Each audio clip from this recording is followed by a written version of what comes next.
Hello guys, welcome back to this channel. In today's video, I'm going to show you how you can recover deleted photos and videos in Windows 11. Okay, let's get into it guys. Here I have already opened my computer with Windows 11 and I'm going to show you how you can recover the photos and the videos you have deleted in your computer. Let's say that I accidentally delete this photo. I'm going to delete it and also this video.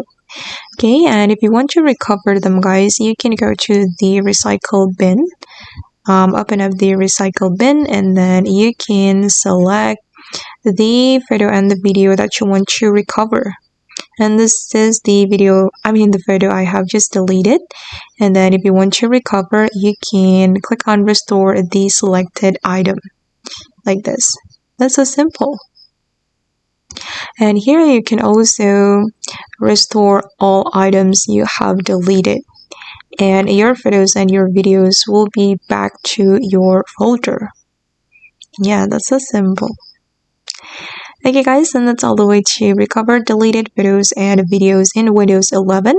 I hope this video will be useful for you. Thank you so much for watching and bye.